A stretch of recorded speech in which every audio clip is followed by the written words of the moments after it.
Bonsoir à toutes et à tous, on se retrouve pour une conférence toute particulière et c'est Brigitte qui va nous dire un petit mot pour introduire le Chavod.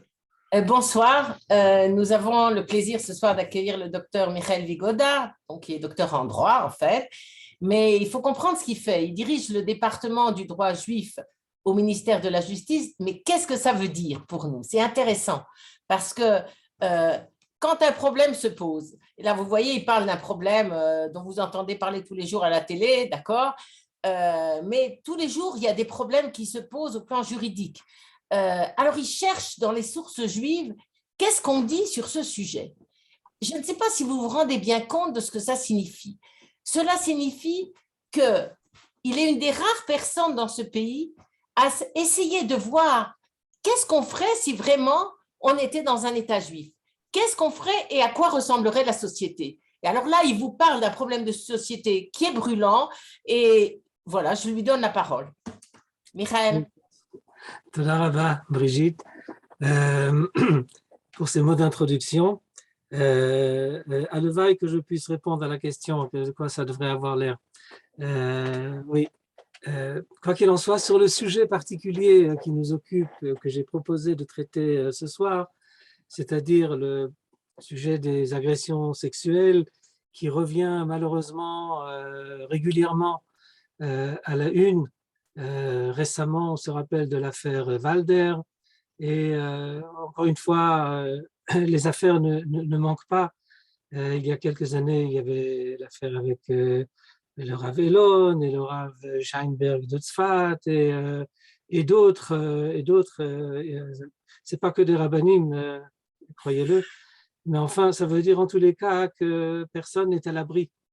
Personne n'est à l'abri et l'habit ne fait pas le moine et Kaniré qui ne fait pas non plus le rabbin.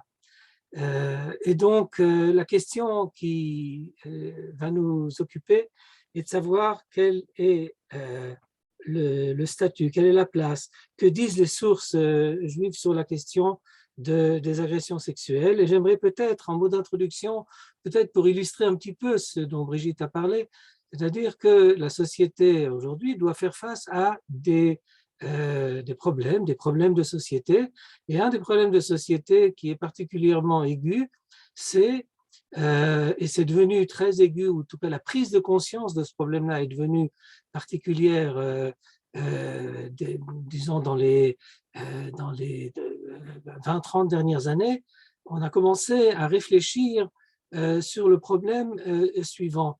Et avant donc d'aborder le thème des agressions sexuelles comme un des délits, comme un des crimes que la société sanctionne et réprime, j'aimerais dire un mot d'ordre général sur le concept du droit pénal et de la place du droit pénal dans la société. Parce que on a l'habitude de distinguer dans le droit deux domaines essentiels, le droit civil, ou je dirais le droit privé, et le droit pénal. Le droit civil occupe, je dirais, les litiges qui peuvent opposer des particuliers, des problèmes de vente, d'achat, de location, de garantie, de dommages et intérêts et autres. Alors que le domaine pénal, lui, s'occupe d'assurer la sécurité au sein de la société, et lorsque quelqu'un porte atteinte à ce qui est considéré comme essentiel pour la protection des personnes, la protection des biens, la protection de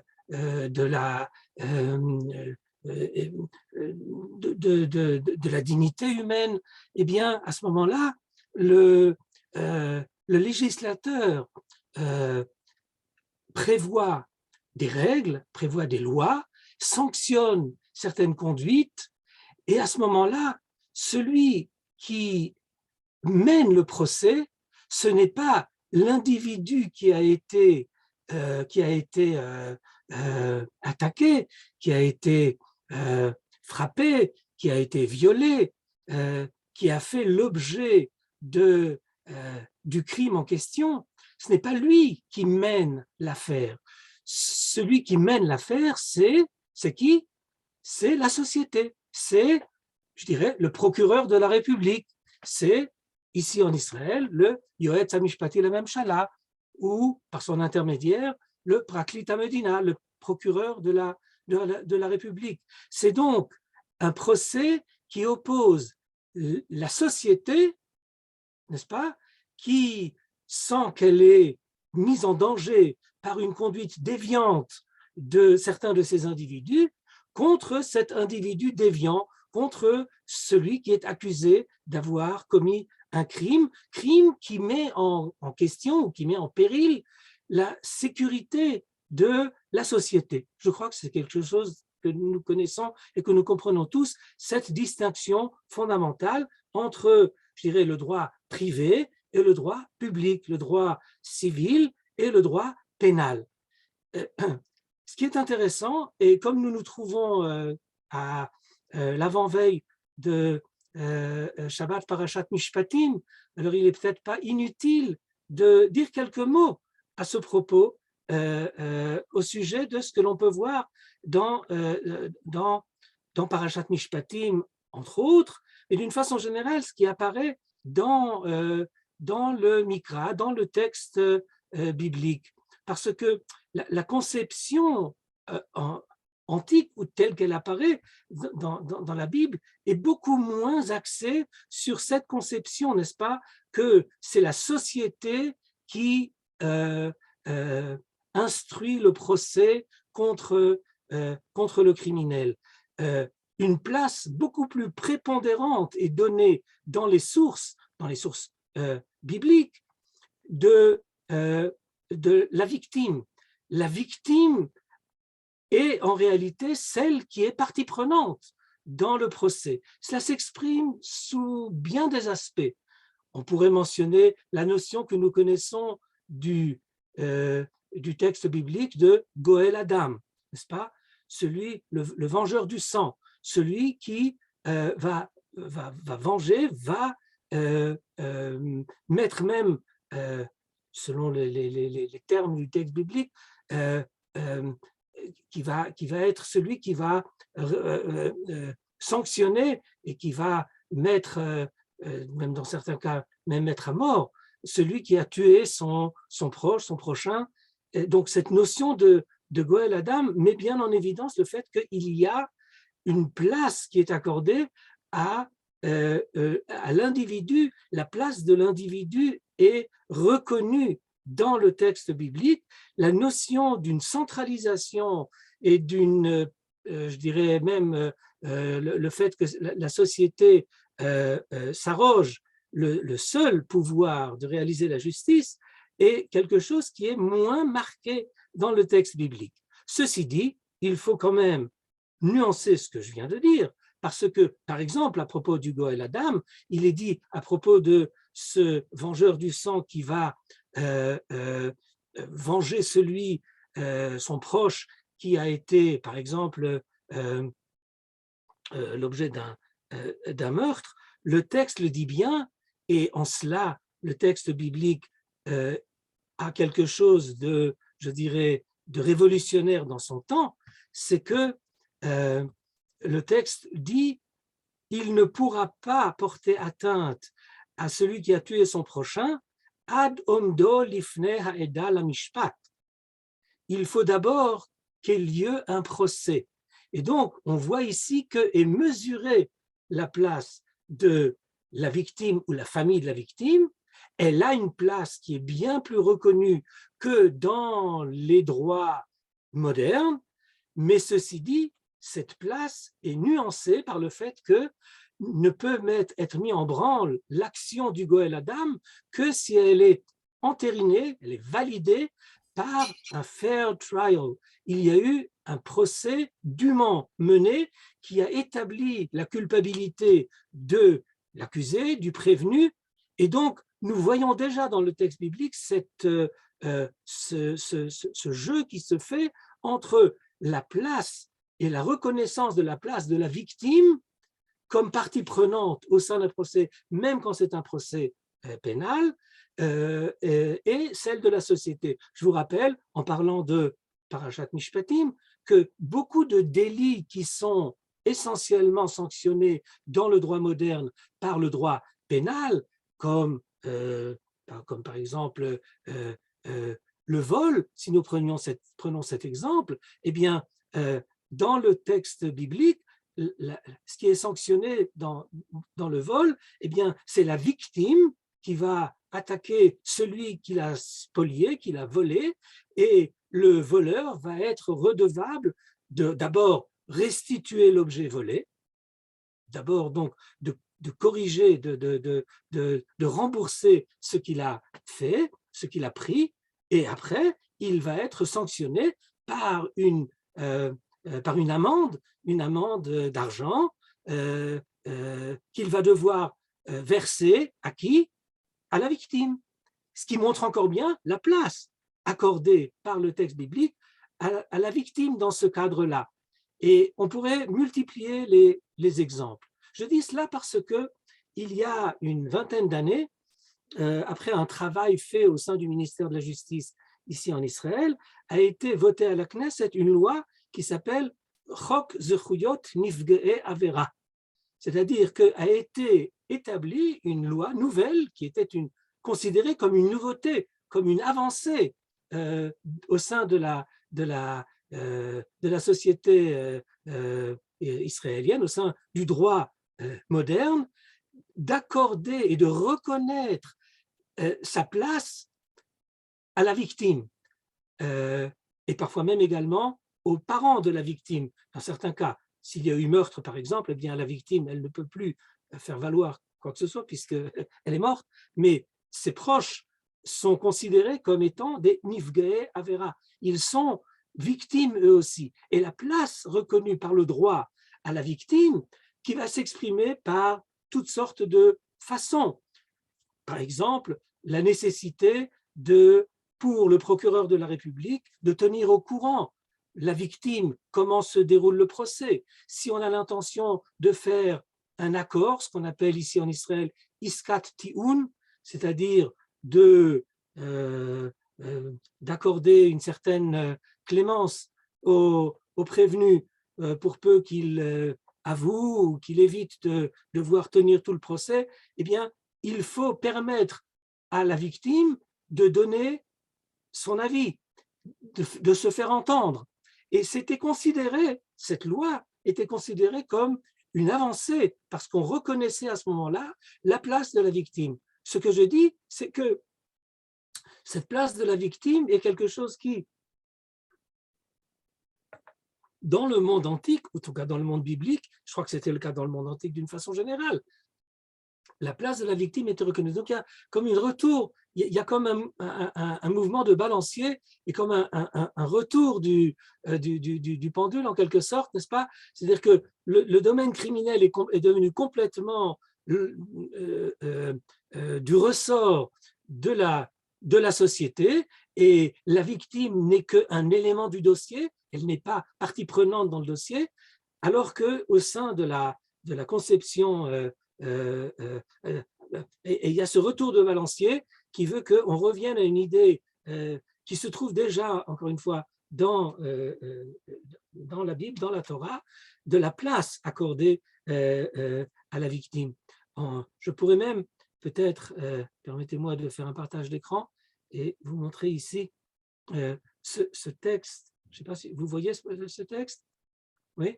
Alors, avant d'en venir au problème des agressions sexuelles, je lirai avec vous ce passage du Moreh Nevuchim.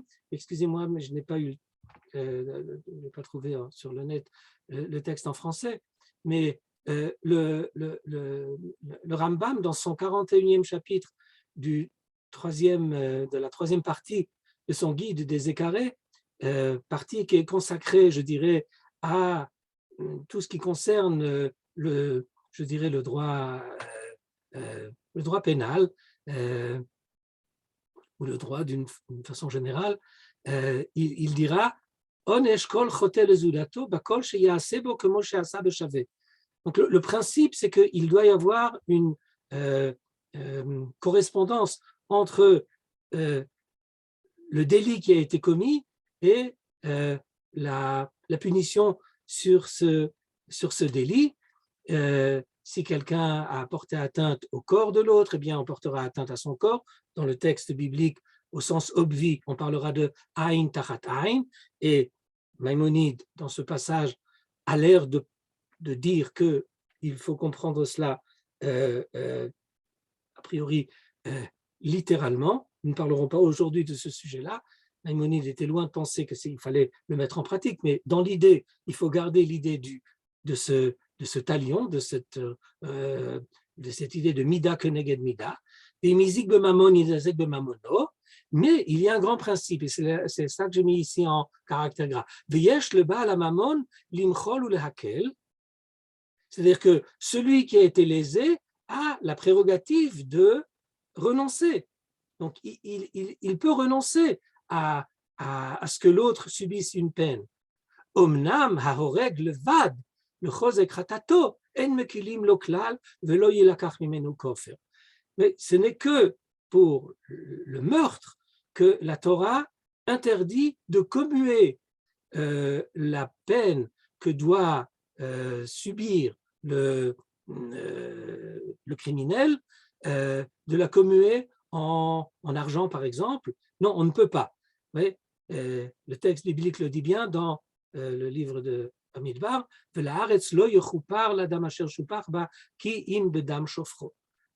on ne peut pas accepter que… donc, il y a a priori une place qui est donnée à la victime, mais jusqu'à un certain moment. La victime ne peut pas renoncer à ce que soit sanctionné un acte comme un acte aussi grave que l'acte de meurtre. Venons-en maintenant à ce que nos sources ont à dire sur les agressions sexuelles. Et dans ce domaine-là, si on s'en tient au texte biblique, eh bien, ce n'est pas si, facile pour nous de nous identifier à ce que nous lisons. Je fais allusion particulièrement au verset qui se trouve non pas dans notre parasha, parashat Mishpatim, qui parlera du mefaté, donc celui qui a séduit une vierge et qui a eu une relation avec elle, sans l'accord de la famille de cette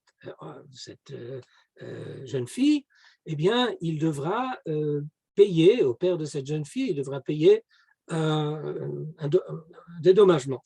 Bon, d'accord.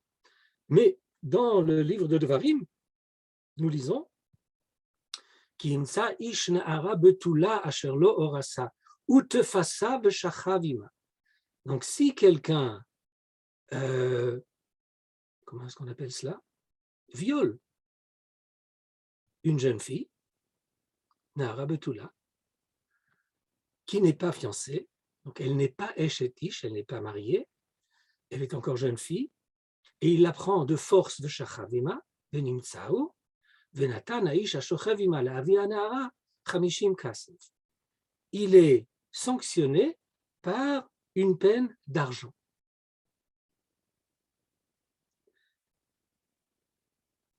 Le verset précédent parlait d'un cas dans lequel la jeune fille n'était pas une jeune fille vierge, mais c'était une jeune fille fiancée, qui est donc déjà mariée, qui est déjà Eshet Ish, qui appartient déjà, qui est déjà en couple. Et là, le texte dit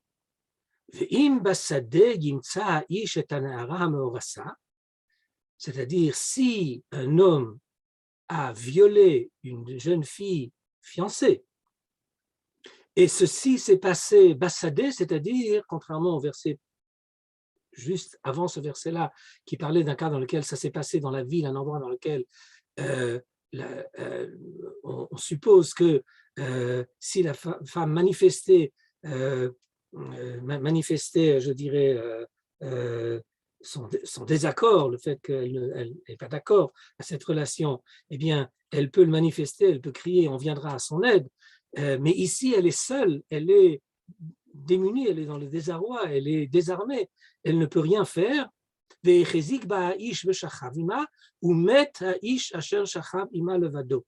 il est sanctionné par la punition de mort parce que cette relation a eu lieu avec une femme mariée, et une relation avec une femme mariée est sanctionnée par la peine de mort. Mais vous notez que si ce n'était pas une femme mariée, eh bien, ce n'est pas sanctionné par la peine de mort. La sanction de peine de mort est uniquement si la femme était mariée. Si elle n'était pas mariée, la Torah ne sanctionne pas par la peine de mort. Et si effectivement ce qu'il y a eu, c'était un viol, eh bien, la Nahara Lota Asedavar, c'est-à-dire qu'elle ne doit pas être inquiétée, en la Nahara Chet Mavet. Et ne croyez pas que cette chose soit une chose, ce que dit ici le texte biblique soit tellement évident, parce que si on se replonge dans, je dirais, l'atmosphère juridique et culturelle de l'époque biblique, eh bien, le fait qu'une personne ait commis un délit, quand bien même c'était sous la force majeure, était loin d'être reconnu comme quelque chose qui l'exempte de la faute. Et on pouvait sanctionner à cette époque-là, même quelqu'un, ça nous paraît complètement dément, parce que la Torah nous a inculqué l'idée que, dans la mesure où quelque chose a eu lieu par force majeure, par violence, eh bien, je ne peux pas considérer cette femme comme responsable. Elle n'a pas de responsabilité pénale dans la mesure où cela s'est fait contre son gré, et ça s'est fait par la violence. Et le texte le dira d'ailleurs très clairement, qui kasher yakum ish al re'ehu uretzachon nefesh ken hadavar hazeh. Donc la Torah compare ce viol à un meurtre. Oui, ce n'est pas différent que si quelqu'un l'avait tué. Donc la Torah reconnaît la gravité du viol au même niveau que le meurtre. Kasher yakum ish al re'ehu uretzachon nefesh ken hadavar hazeh. C'est tellement grave, oui, c'est tellement grave parce que c'est également lié au fait que cela contrevient à la morale fondamentale du respect des règles du mariage. Le respect de ces règles du mariage fait que ici la Torah sanctionne cela d'une façon particulièrement grave. Je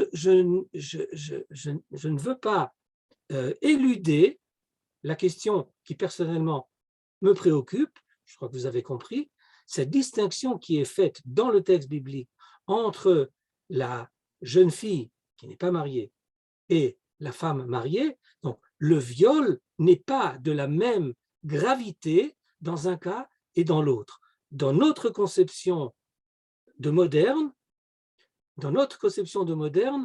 nous avons du mal à nous identifier à cela.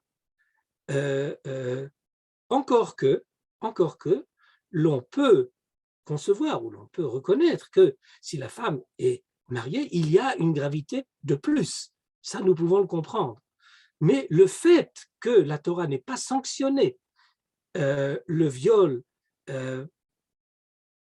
comme un délit qui est passible d'une peine, la peine qui est prévue par le texte biblique, nous ne l'avons pas lu, mais le texte le dira, c'est que quelqu'un qui s'est imposé, qui a imposé une relation sexuelle à une jeune femme, qui a violé une jeune femme, eh bien, il doit payer une certaine somme au père, et la Torah dira également quelle est la conséquence. Elle deviendra sa femme et il ne pourra pas la répudier. Alors, il faut tout de suite ici mettre les pendules à l'heure et préciser que cette obligation au cas ce violeur de se marier avec cette femme, c'est uniquement dans le cas où la femme qui a été violée le demande. Si la jeune fille refuse d'avoir ce violeur comme mari, eh bien, on ne lui imposera bien entendu pas ce mari. Ce qui laisse comprendre que, en réalité, ce qui préoccupe peut-être le texte biblique ici, c'est de préserver peut-être l'avenir de cette jeune fille. Parce que sanctionner ce mari alors qu'elle, avec le stigmate qu'elle va avoir comme une femme qui s'est fait violer, surtout dans le monde antique, eh bien, peut-être que sa vie s'arrête ici. Et la Torah a peut-être préféré laisser ne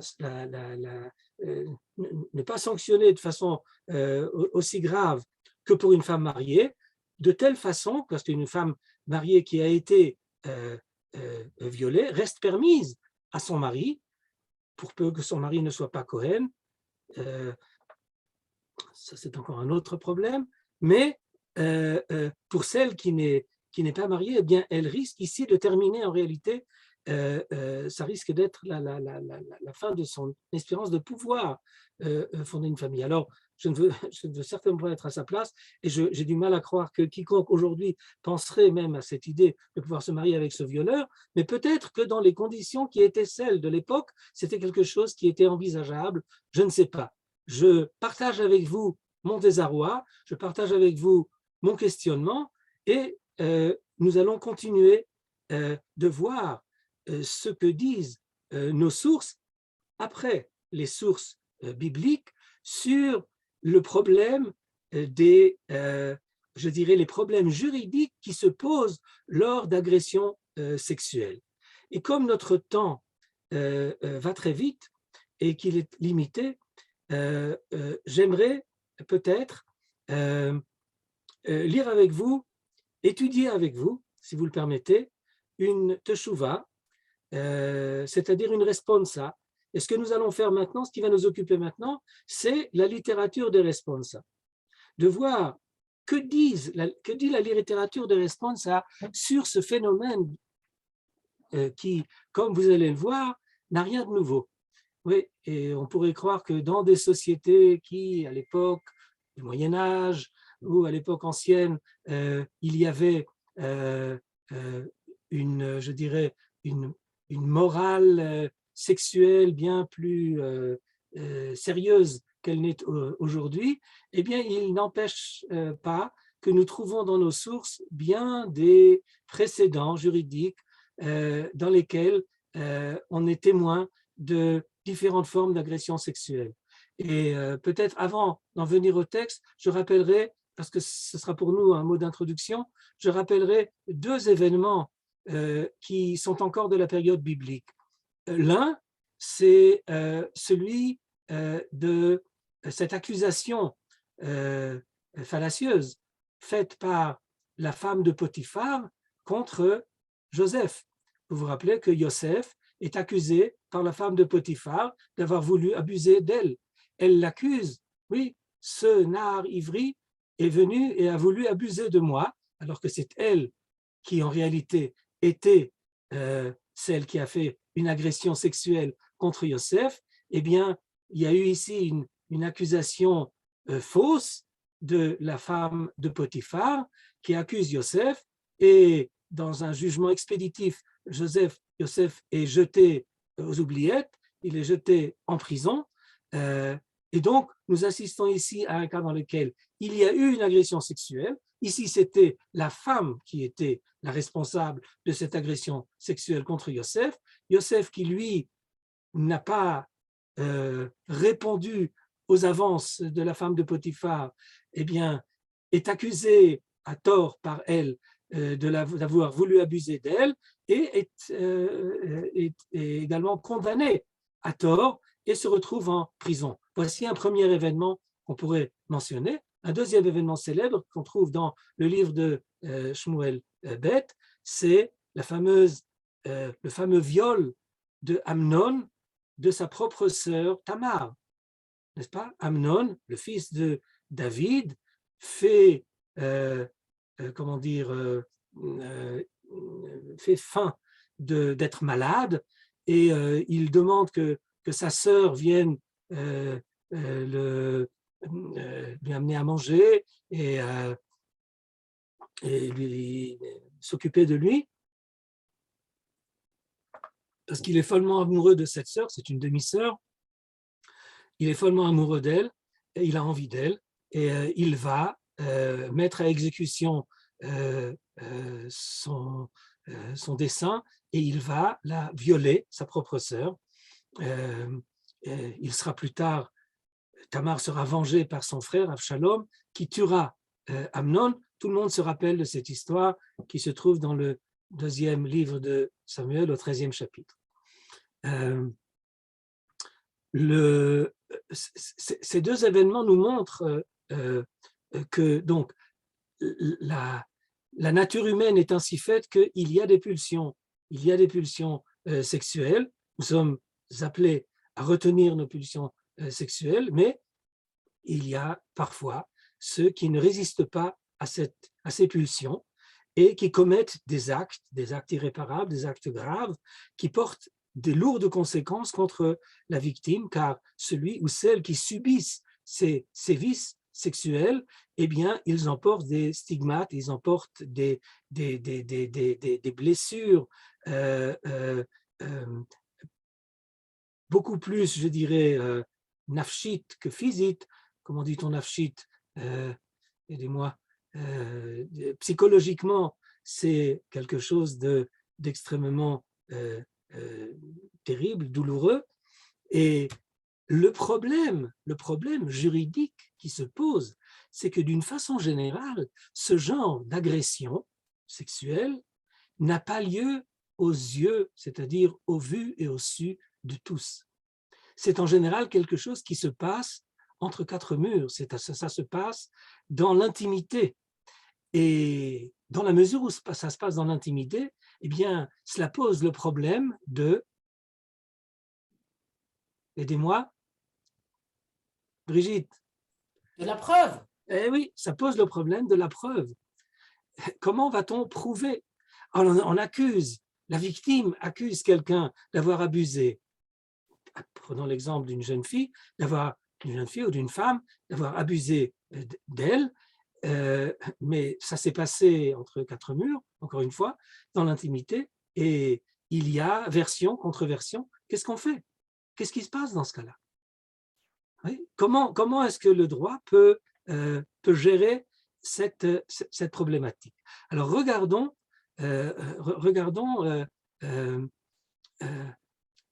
je vais lire peut-être parce que quand même, je voulais sauter sur ce passage, mais je vais quand même le faire avec vous. On va lire la Teshuvah du Rambam.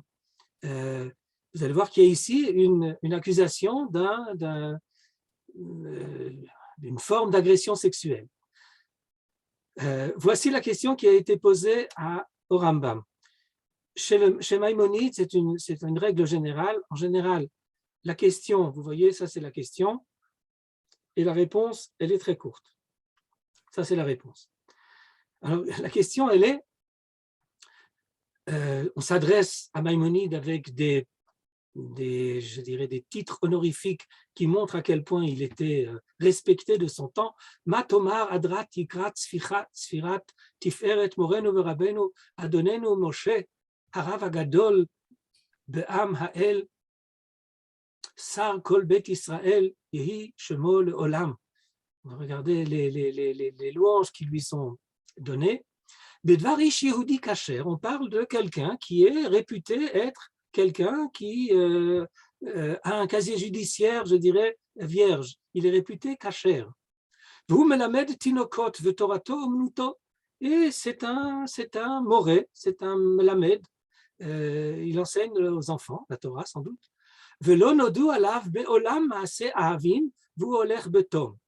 En réalité, cette teshuva, cette réponse, ne parle pas d'une accusation d'agression sexuelle à proprement parler, c'est plutôt une accusation d'avoir manqué à la morale sexuelle.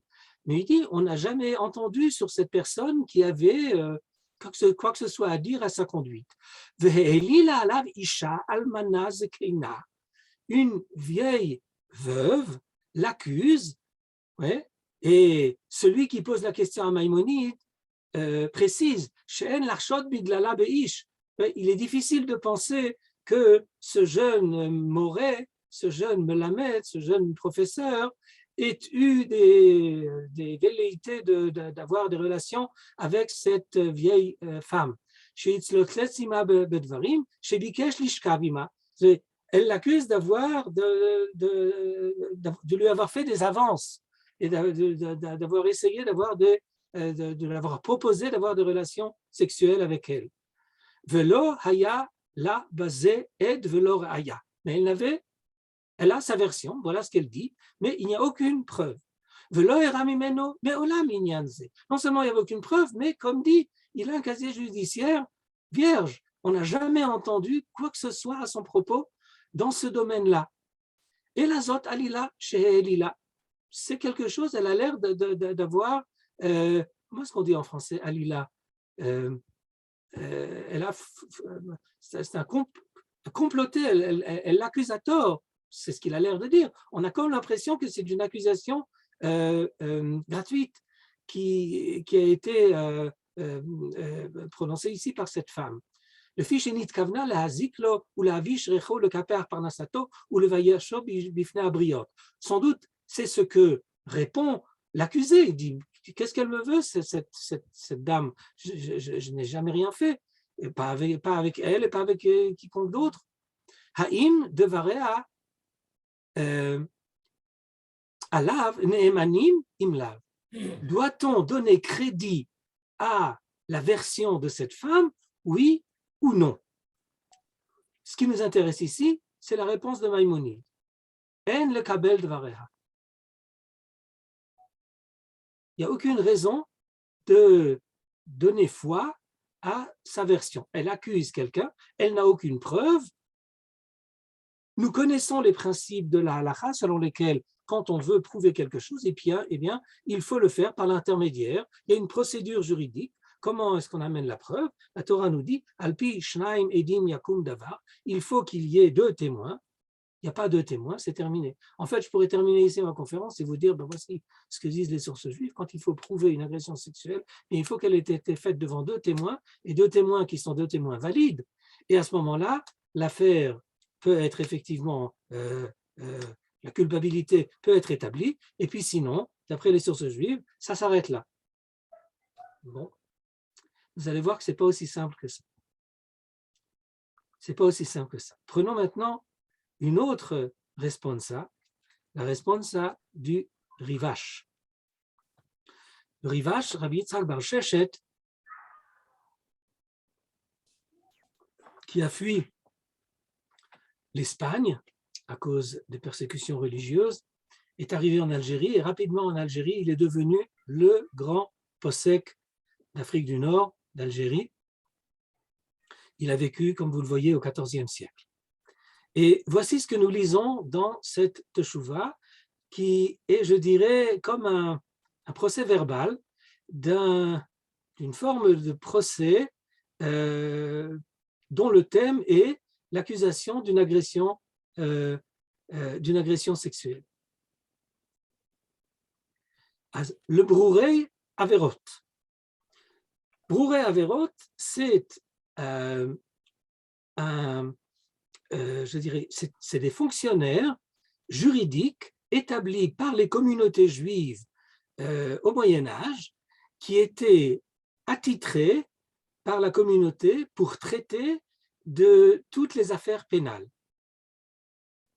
De toutes les affaires pénales avec des prérogatives qui étaient, comme vous allez le voir, des prérogatives qui leur permettent de statuer en n'étant pas obligatoirement fidèles aux règles de la halakha pure et dure, shne edim yakum davar, ça doit se faire uniquement par 2 témoins, ils ont, et ça c'est une autre teshuva du Rivash lui-même, et avant lui du Rashba, et avant le Rashba de Maïmonide, et avant Maïmonide du Talmud, c'est que le Talmud nous enseigne que makin ve'onshin shelo al pi din Torah, velo la'avor al divrei Torah, ela la'asot siyag la Torah. On a le droit, pour protéger la société, d'établir des règles de droit qui dévient de la règle pure de la halakha de la Torah, pour préserver, encore une fois, la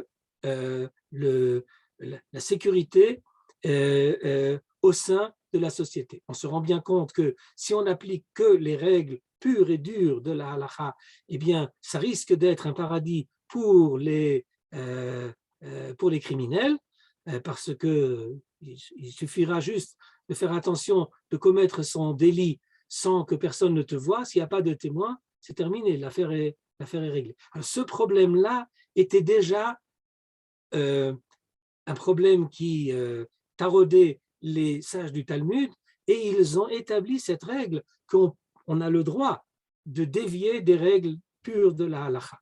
Et ceux qui ont été établis pour cela dans les communautés, on les appelle les Berurei Averot. Ils sont choisis, sans doute, des notables qui ont des statuts de juges, je dirais, de juges pénal au sein de la communauté. Raïti Ktavchem, vous m'avez adressé la question suivante, à la Bakasha, She'asta lifnechem al-Gohar, il s'agit d'une femme du nom de Al-Gohar, c'était son nom, Eshet Rabbi Yaakov ben Yosef, Keneged Rabbi Yitzhak Kohen. Il fait bien attention, il l'appelle ici Rabbi Yitzhak Kohen. Il a le titre de Rabbi Yitzhak Kohen. Et elle accuse, Al-Gohar accuse ce Yitzhak Kohen, donc voilà quelqu'un qui est tombé amoureux de cette Al-Gohar, qui est une femme mariée, comme nous le comprenons, et il lui fait des avances. Il lui déclare sa flamme et son amour.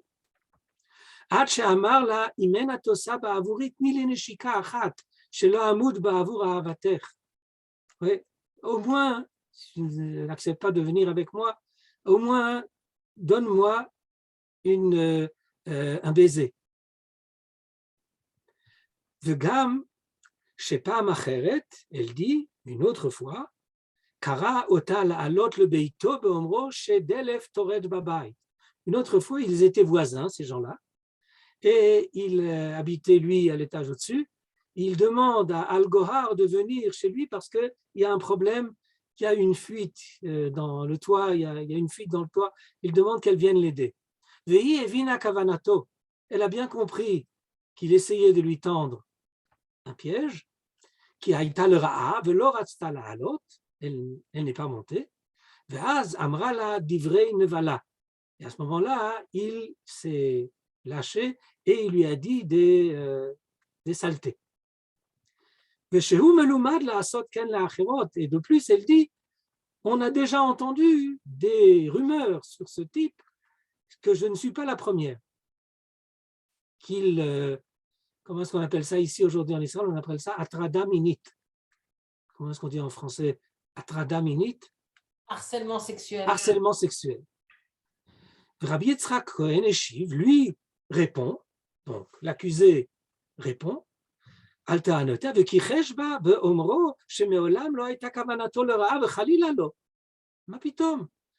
n'a pas pensé à mal.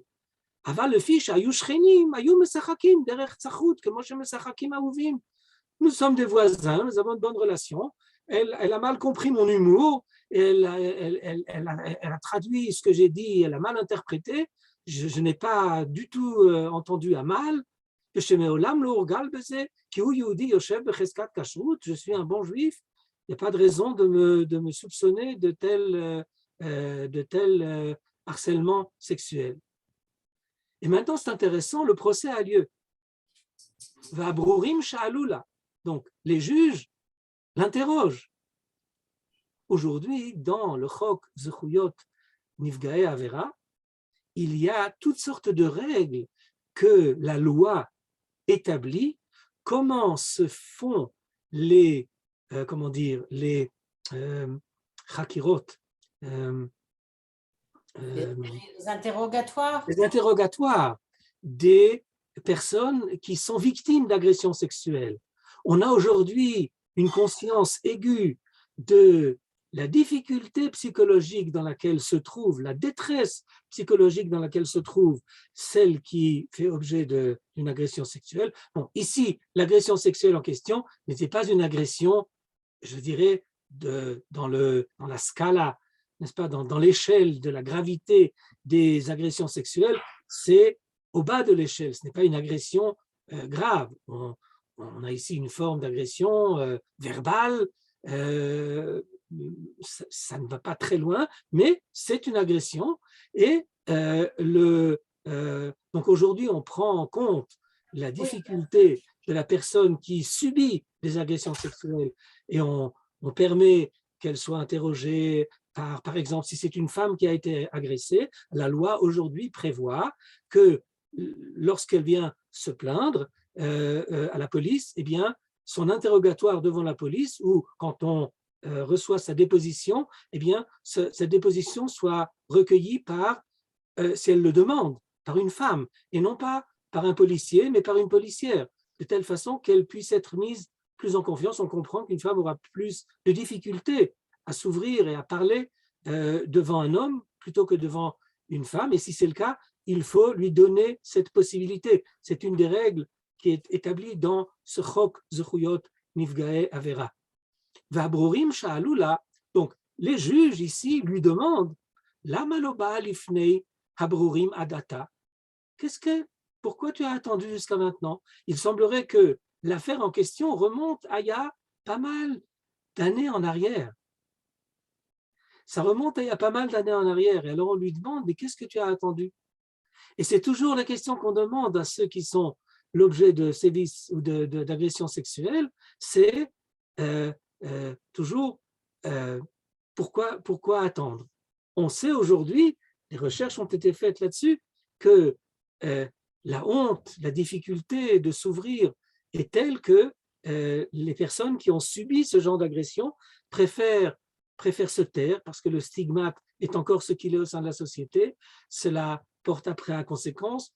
Elle sait, la personne qui se plaint, qu'elle va devoir, si elle doit mener un procès, eh bien, elle va devoir se présenter devant le tribunal, elle va subir un contre-interrogatoire, et d'aucuns voient lorsqu'il s'agit d'un viol, par exemple, alors on parlera lors d'un contre-interrogatoire comme d'un viol renouvelé, c'est comme un nouveau viol, c'est vécu par la personne.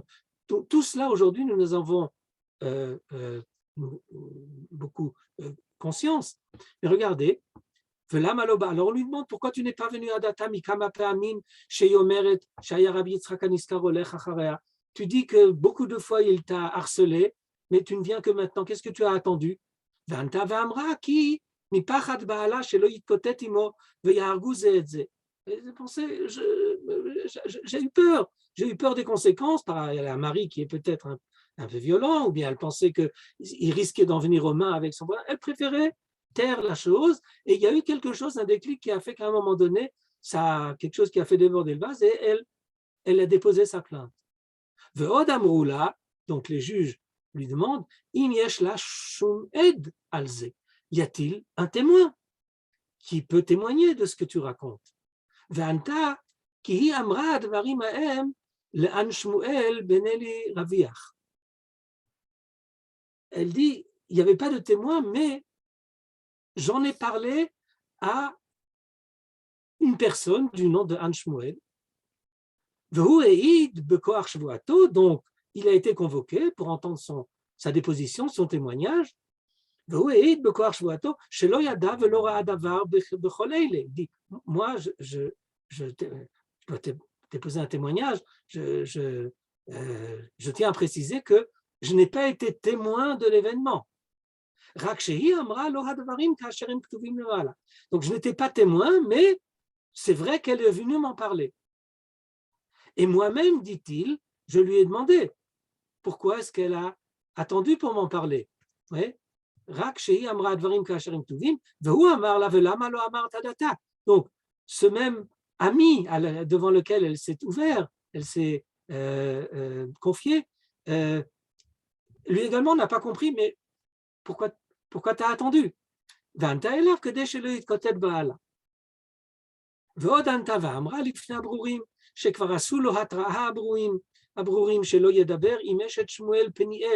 il s'avère que ce Rabbi Yitzchak Cohen avait déjà été mis en garde par les juges en question lors d'une autre affaire de garder ses distances avec la femme d'un certain Shmuel Peniel, et de ne pas se retrouver comme ça dans des endroits secrets avec elle. Rabbi Yitzchak Amar, ça c'était une autre chose, c'était un conflit que j'avais avec son mari, et puis ça remonte à il y a 6 ans en arrière, et depuis, il n'y a rien eu. Tchouva. Réponse du Rivash.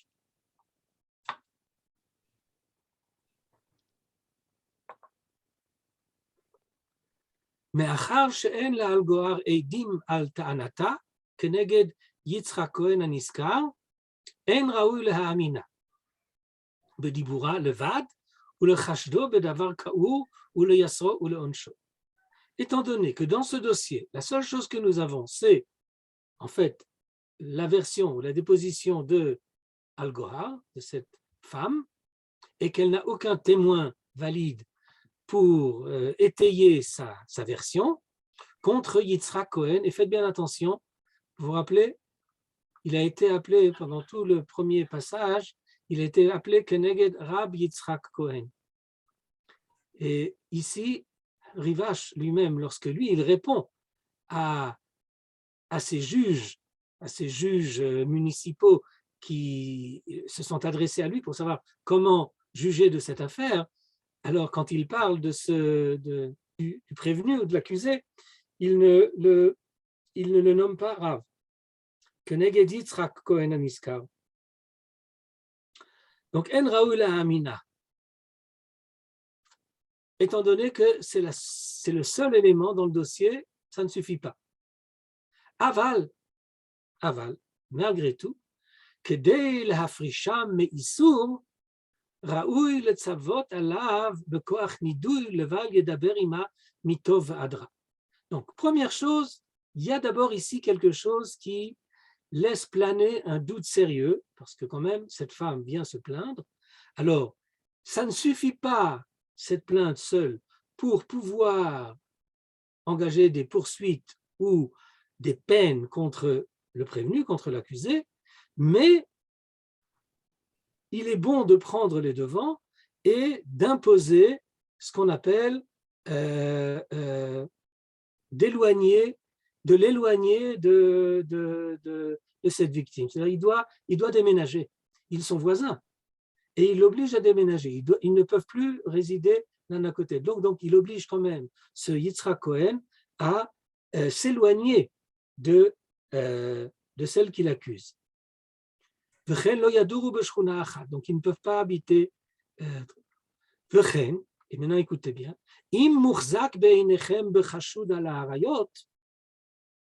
Mais si il vous paraît probant que cette accusation n'est pas une accusation gratuite et qu'il y a des faisceaux d'indices qui montrent que effectivement,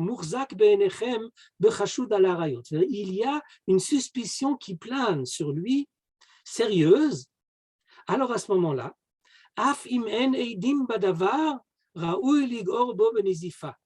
même s'il n'y a pas de témoin formel, eh bien, on a le droit et même l'obligation de le mettre en garde, ou le hayem alav, mais de le menacer.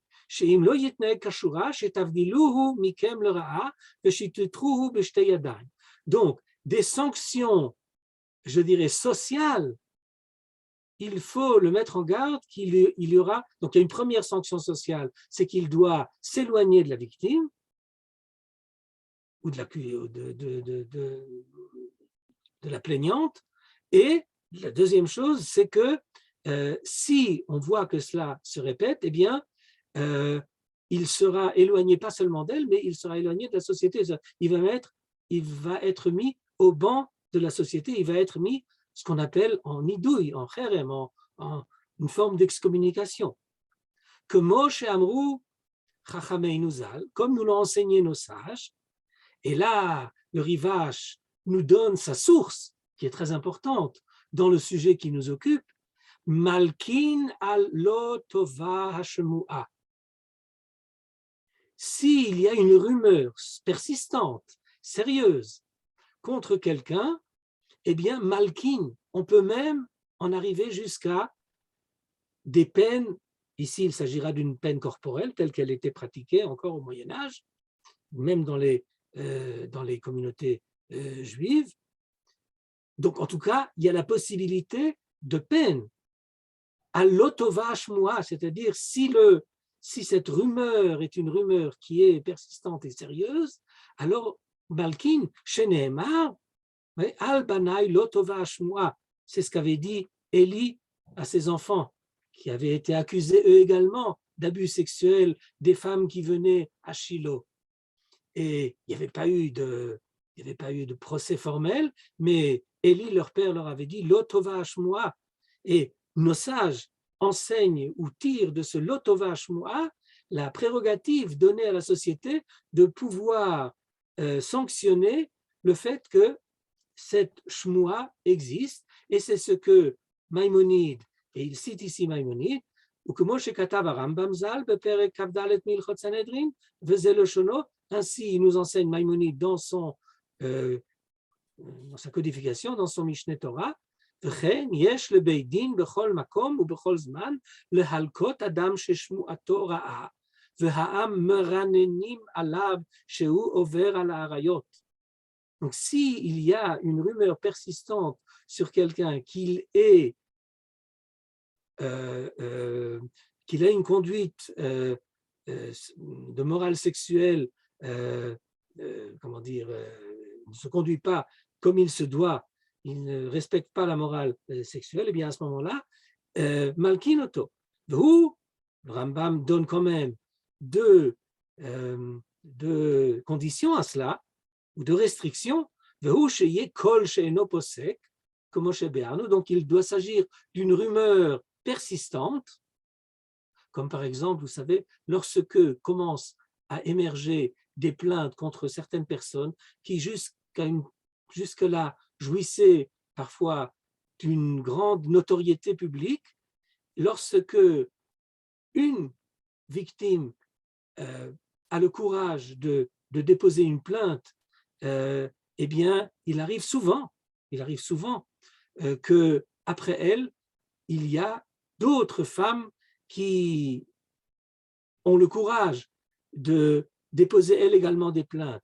Et ceci renforce et donne plus de probité et plus de foi à ces versions, quand bien même il s'agit de quelque chose qui, par la force des choses, a lieu, encore une fois, dans l'intimité, et on a du mal à établir des preuves formelles.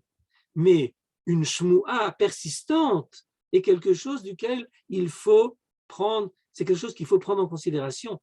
Velo yelo oivim, et la deuxième condition, c'est lo yulo oivim yoduim shemotziim alav shmoua ra'a. C'est-à-dire, il faut également s'assurer, être convaincu qu'il ne s'agit pas d'une médisance qui a été, je veux dire, proférée par des gens qui veulent du mal à ce prévenu ou à cet accusé. Il a des ennemis qui lui veulent du mal et qui diffusent une diffamation contre lui pour lui causer du tort.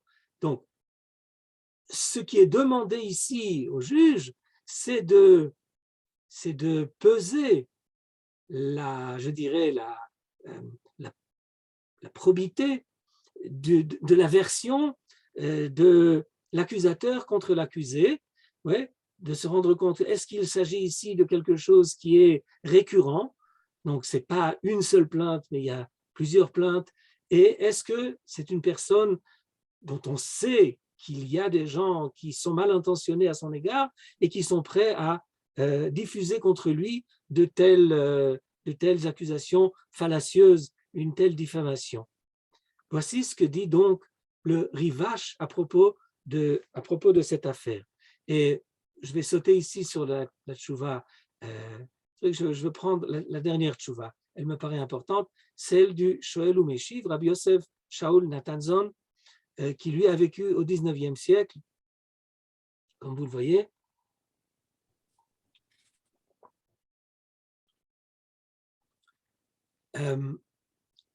Il était donc un des grands poskim du monde de l'Europe orientale. au 19e siècle, un des grands poskim, Shalom Eshiv, et la question qui le préoccupe est encore une fois d'une brûlante actualité. On entend souvent des cas dans lesquels des gens, comme on l'a dit avant, gardent, je dirais, en secret, en silence, et vivent avec le trauma d'une agression sexuelle qu'ils ont subie de leur enfance. Et ce n'est que bien plus tard que, après avoir grandi, après avoir atteint l'âge adulte, peut-être même après s'être mariés, eh bien, ils ont le courage de dévoiler ce secret qu'ils tiennent avec eux contre une personne qui a abusé d'elles alors qu'elles étaient enfants. Maintenant, il faut savoir, dans le droit de la preuve, dans la halakha, il y a un problème, c'est que le témoignage fait par quelqu'un sur un événement qui a eu lieu dans son enfance, puisque au moment de l'événement, l'enfant, comme vous le savez, n'est pas kasher le edout, un enfant n'est pas kasher le edout, eh bien, le principe dans le droit de la halakha, c'est que une edout n'est kshera que si elle est trilato vesofa bekashrut. Elle doit être kshera du début à la fin.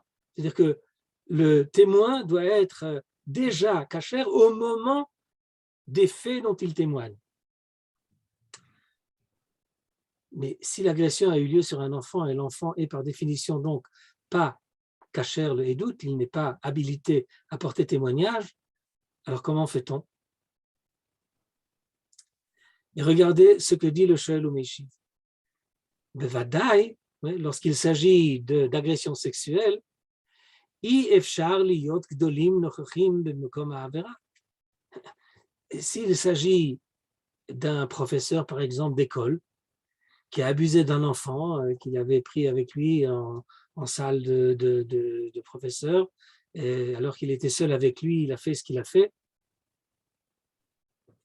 Comment il peut pas y avoir un témoin adulte de cet événement. On ne pourra pas avoir un témoignage. De Beli Safek Haïsh Alaz, Af im hu rasha ou paritz aval bemistar maaseu. Parce qu'il est à supposer que ce bonhomme, même si c'est un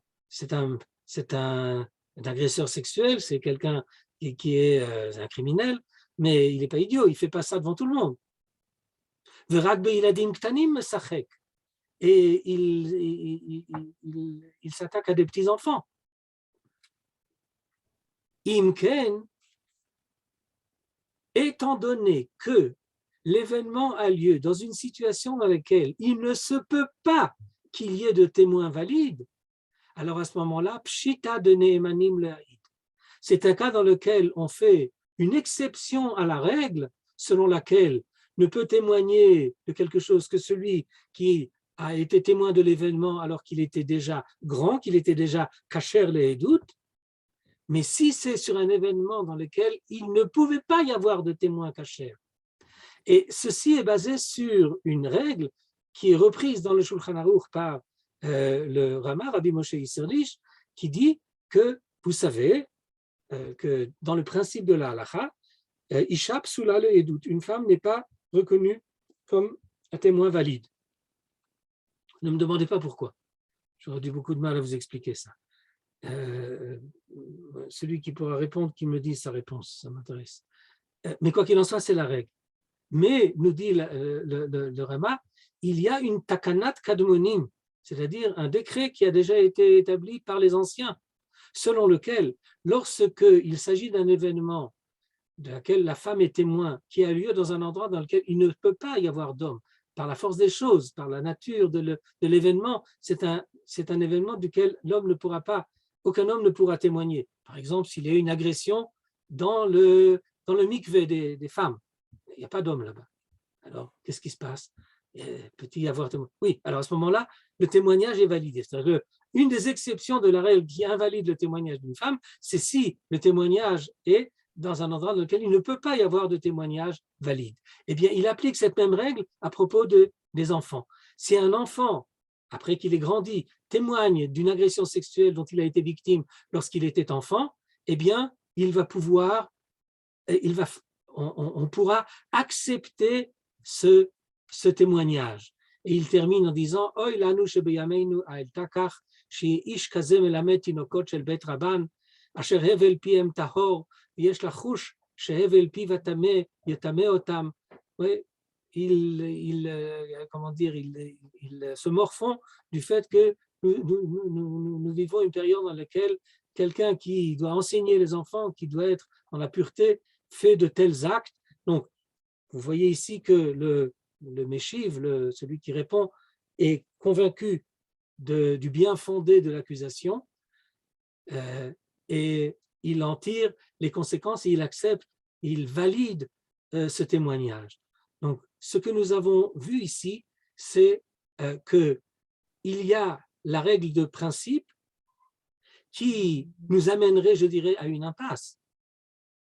Parce que, par la force des choses, il ne peut pas y avoir de témoignage valide dans ce genre d'affaires, mais nous voyons comment est-ce que les sources arrivent à, je dirais, à pallier à cette déficience pour les besoins de la protection de la société. Dans ce genre de circonstances, on permet d'abord de donner, je dirais, une importance à la shmu'a, l'otova à shmu'a, lorsqu'il y a une rumeur persistante sur quelqu'un, même qu'il est notable, qu'il est un prédateur sexuel, eh bien, on ne pourra pas rester indifférent devant cela.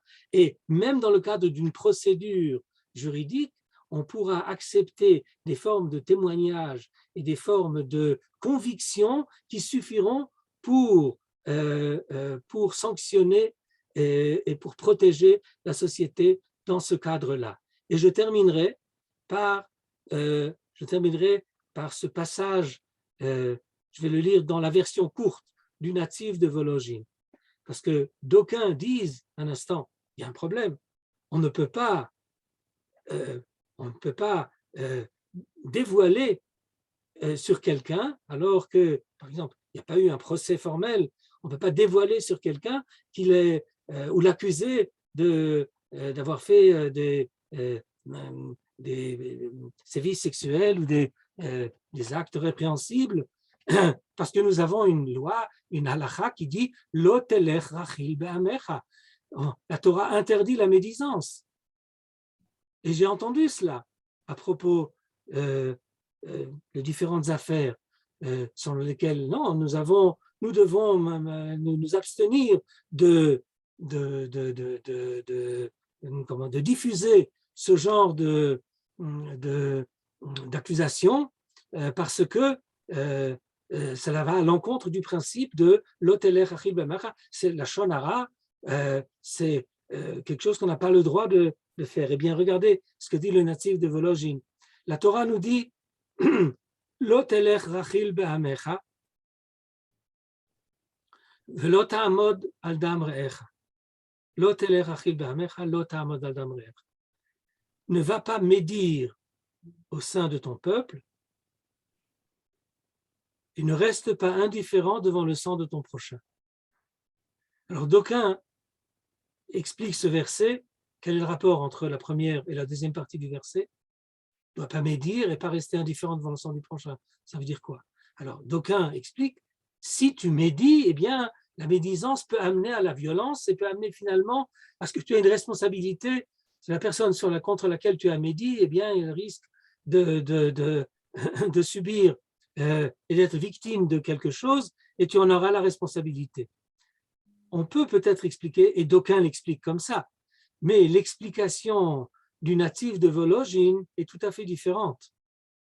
Le natif de Volojine nous dit « Lo telech achil be'amecha, mikol makom » certes, on n'a pas le droit de médire, mais il y a une exception à cette règle. Il y a une exception dans laquelle on doit se taire, on doit s'abstenir de parler d'une façon générale.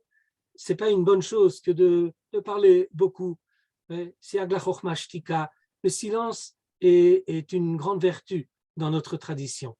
Et de cette façon, nous n'avons pas le droit de médire, de propager des ragots, etc. C'est vrai. Mais si la chose est faite pour protéger ceux qui sont en danger, alors à ce moment-là, le mutisme peut être criminel. L'ota'amod adam re'echa, ne reste pas passif devant le sang de ton prochain. Lorsque ton prochain est en danger, eh bien non seulement tu as le droit, mais tu as l'obligation d'intervenir. Et donc il y a une parole qui est une parole négative, dans le sens où elle est une forme de ragot qui n'apporte à rien, sinon à propager des médisances gratuites. Ça, c'est interdit. Mais si la médisance n'est pas une médisance gratuite, mais elle vient pour mettre en garde devant le danger qu'encourt la société de quelqu'un pour lequel nous sommes convaincus par la voie de différents moyens, comme nous l'avons vu avant, qui nous amènent à penser que l'accusation est sérieuse, la rumeur est persistante, il n'y a pas de raison qu'il y ait eu de fausses rumeurs contre ces personnes. Et nous nous convainquons, ceux qui s'occupent de ce dossier, que ce soit les tribunaux formels ou que ce soit même des tribunaux, je dirais, privés, de l'ordre de ce qu'on appelle le forum Takana, ou bien d'autres formes de tribunaux privés qui viennent pour donner une solution et pour répondre à un problème de société gravissime qui, dans ce domaine particulier, fait que le mutisme ici risque d'être criminel. Le silence ici est un silence criminel. De me dire, il faut s'abstenir. Mais il y a une limite à l'interdiction de la médisance. Il y a parfois où, au contraire, c'est le mutisme qui est criminel. Il faut parler, il faut dénoncer. Et lorsque cette dénonciation est faite pour protéger la société, c'est une dénonciation qui est protégée par la Torah. Et nous ne devons pas considérer que celui qui propage cela fait quelque chose qui est répréhensible, bien au contraire. Alors voilà, j'ai essayé de vous donner succinctement un aperçu sur cette question et je suis désolé d'avoir largement dépassé le temps qui m'était imparti. Toda rabba, Michael. Je trouve que c'est intéressant de voir à quel point ces gens-là étaient courageux. Dans des siècles anciens, il y avait des gens courageux. Maintenant, j'ai une question, mais je m'excuse de commencer par une question à moi. Comment se fait-il? C'était des dayanim, des gens qui s'occupaient de ces affaires-là, ou pas? Pas obligatoirement. C'est-à-dire que ce n'était pas obligatoirement des dayanim qui avaient une formation de Torah. Pas obligatoirement. C'est intéressant, ça. Oui, c'est absolument comme cela. C'est-à-dire qu'au sein de ces sociétés, il y avait des tribunaux, rabbiniques, certes, il y avait des tribunaux rabbiniques, mais en général, lorsqu'il s'agissait des problèmes de droit pénal, c'est-à-dire de protection de la société, comme je l'ai dit au début de mon propos, il y a cette structure qui a été mise en place de tribunaux qui sont des tribunaux qui qui ne travaillent pas ou qui n'appliquent pas les règles qui sont les règles de la halacha. Elles sont les règles des takanot établies par la communauté. Donc, il y avait au sein de la communauté des législations, ce qu'on appelle des takanot, c'est-à-dire qu'il y a au sein de la société d'abord une œuvre législative, c'est-à-dire il y a toutes sortes de conduites qui ne sont pas sanctionnées par la Torah, mais que la société pense qu'il est bon de sanctionner. Je vais vous donner un exemple. Aujourd'hui, le droit pénal réprime, je dirais par exemple,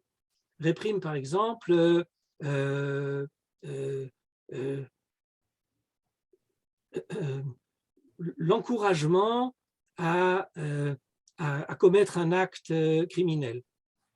Si ce qu'on appelle shidoul, imanim shadel, si j'encourage quelqu'un à faire, ou bien on sanctionne également le nisayon la avor avera. Si quelqu'un a prémédité, comment est-ce qu'on appelle ça en français, Nisayon. Nisayon, le Retzar, c'est, comment est-ce qu'on dit ça en français? Aidez-moi. Nisayon, quelqu'un a voulu, a prévu, s'est préparé pour faire un acte criminel. Donc, il a acheté l'arme, il a fait, je ne sais pas moi, des rondes pour voir où faire son... Il s'est présenté à cet endroit-là. Préméditation, non? Prémédité, voilà, préméditation. Il y a eu préméditation de meurtre. Ça n'a pas eu lieu parce que à la fin, ça a été empêché par une façon ou par une autre, mais il y a eu préméditation de meurtre. On réprime pas seulement l'acte de meurtre ou l'acte criminel, mais la préméditation, elle également, est réprimée. Or, dans la Torah, comme vous le savez, la préméditation n'est pas réprimée. La seule préméditation qui soit réprimée dans la Torah, vous savez laquelle c'est? Il est dit à propos des faux témoins, Va'asitemlo kasher zamam la'asot le'achiv. Et vous ferez au faux témoin ce qu'il a eu l'intention de faire à son prochain, en déposant un témoignage. Entre parenthèses, c'est très intéressant. Donc, si j'ai prémédité un meurtre parce que je suis venu avec un couteau et que j'ai essayé d'assaillir quelqu'un et de le poignarder et que j'étais arrêté à la dernière minute, au niveau du din Torah, je n'ai pas fait l'acte, donc je ne suis pas passible d'une quelconque peine. Par contre, si j'ai accusé cette personne à tort d'avoir fait un acte pour lequel il est passible de la peine de mort et qu'il s'avère que j'ai fait faux témoignage, eh bien on me mettra à mort.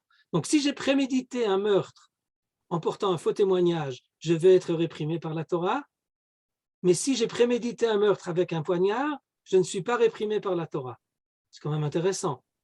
Et je crois, ce n'est pas mon sujet maintenant, mais je ne m'abstiens pas de vous dire, c'est une idée que j'ai depuis de longues années. Je crois que ce qui explique cette différence, c'est que la Torah voit avec une particulière gravité celui qui essaye de faire un crime en se servant de quelque chose qui est une valeur suprême.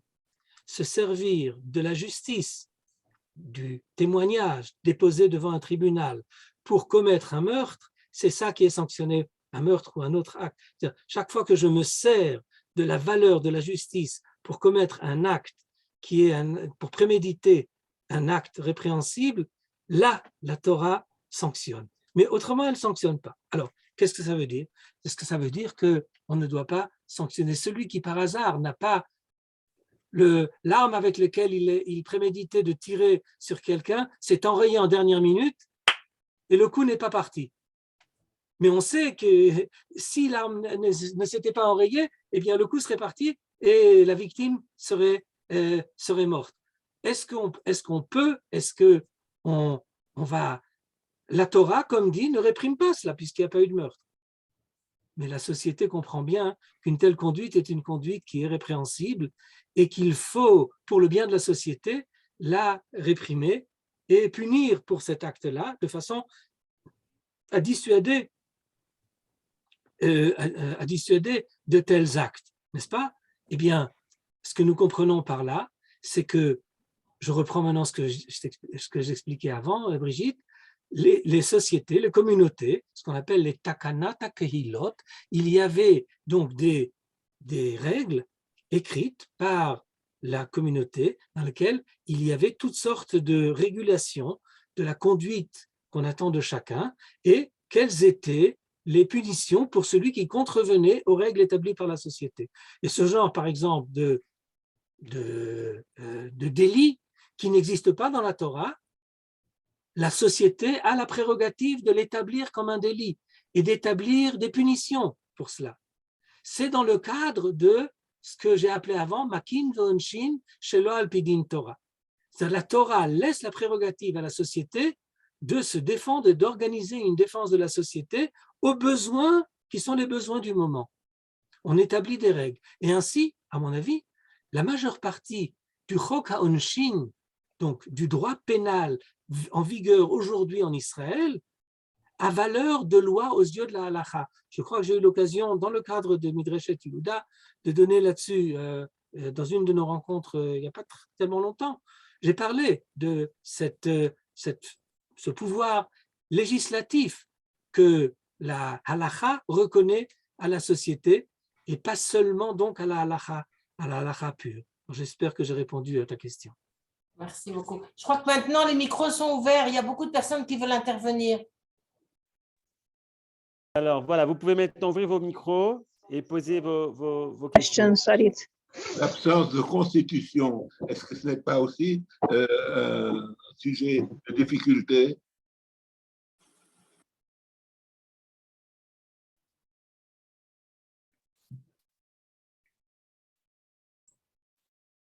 Ton micro est fermé. Michel, on t'entend pas. Michel, on t'entend pas.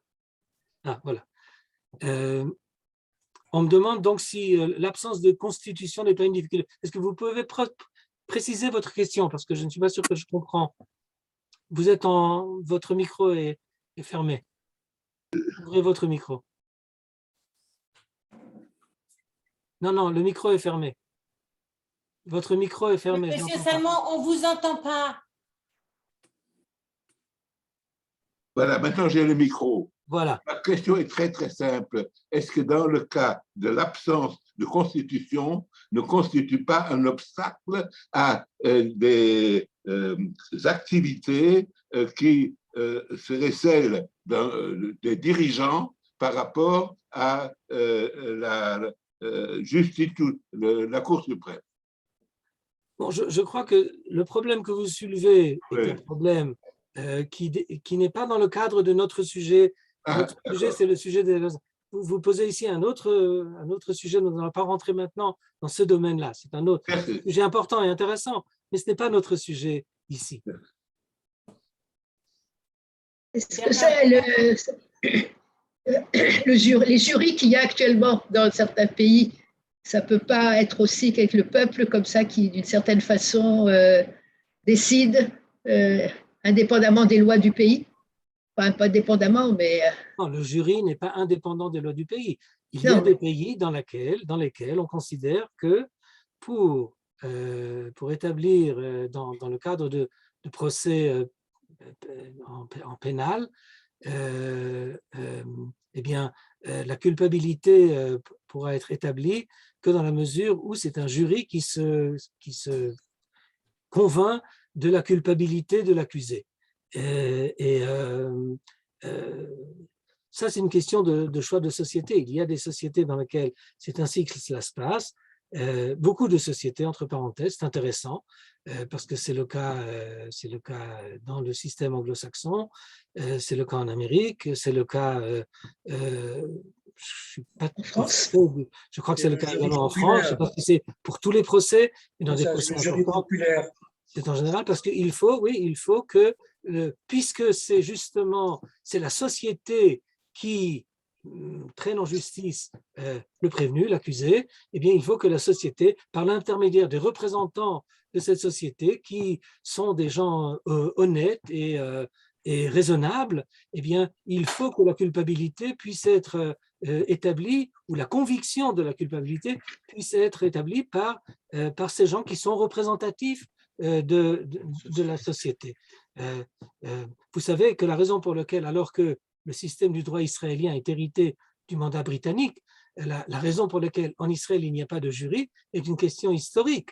C'est tout simplement que alors que dans l'État mère, je dirais en Angleterre même, il y avait des jurys, mais dans les colonies, eh bien, l'empire colonial n'allait pas octroyer le droit aux jurys, donc aux citoyens qui étaient soumis à l'autorité coloniale de siéger en jury. Et c'est pour ça qu'ont été établis dans les colonies, aussi bien en Israël, c'est vrai également, c'est également le cas en Inde, etc.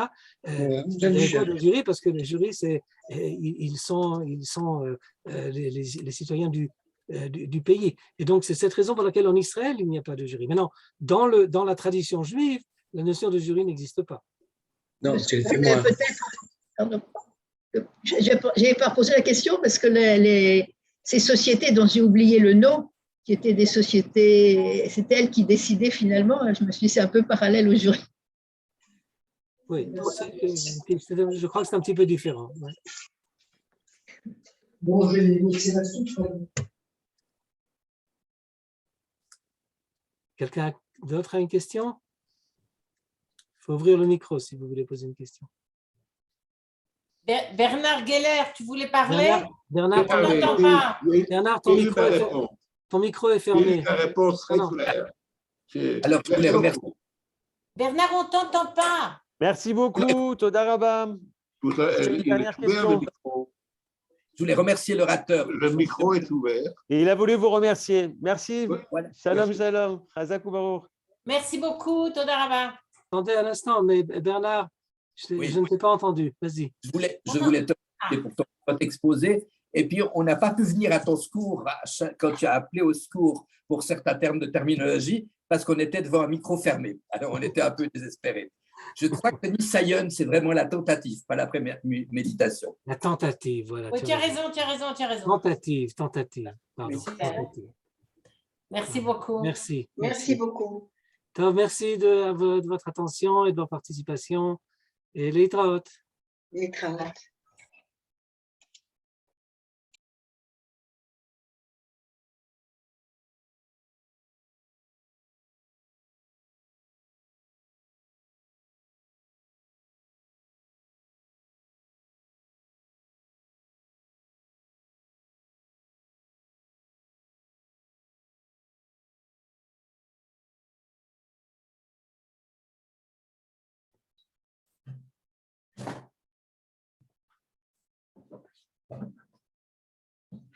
Mon émission sur France Culture, les mecs, il y avait 2 historiens et ils disaient alors voilà, ça se passait comme ça. Tu as un animateur qui a vachement bien révisé son sujet. Et il disait ah bon, les machins, les trucs. Et j'avais l'impression d'apprendre plus de trucs.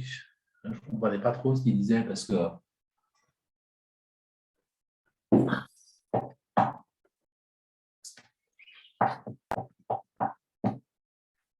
Surtout qu'il devait y avoir. On a vu dans un village, le mec, il allait buter le mec, il n'attendait pas que le rabbin il donne son avis. Non, si sa femme se fait violer, tu vas casser la gueule au mec, non? Dans le truc de viol, si ça se passe dans un champ où il n'y a pas de témoins, etc., la femme, elle est entièrement crue. Mais si c'est dans un endroit où elle aurait pu crier et qu'elle n'a pas crié, alors du coup, c'est elle qui est condamnée. Je sais plus. Ouais, c'était pareil, c'est chez les Romains, sauf que s'ils te menacent avec un couteau,